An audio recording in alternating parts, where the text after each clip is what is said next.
Aujourd'hui, les marques, les marques, lorsqu'elles ont une identité visuelle à créer, sont vraiment confrontées à cette problématique liée à l'internationalisation et à la dématérialisation.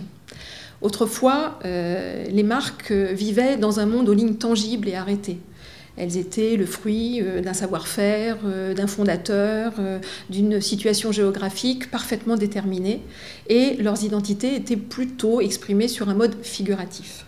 Aujourd'hui, avec l'internationalisation et la dématérialisation, les entreprises se retrouvent à devoir exprimer beaucoup plus au travers de leur identité. Elles demandent davantage à leur logotype.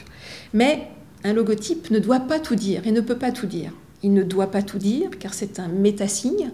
Il ne peut pas tout dire d'une entreprise. Il ne peut pas être l'unique élément symbolique d'expression.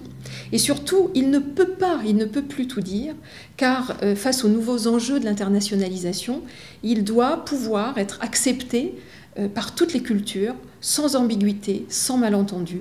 Il doit aussi pouvoir être déposé et protégeable à l'international sur un marché de plus en plus encombré sur le plan juridique. Tout ceci fait que les identités aujourd'hui s'expriment davantage pour une dimension internationale sous forme d'une abstraction symbolique au détriment de symboliques plus figuratives.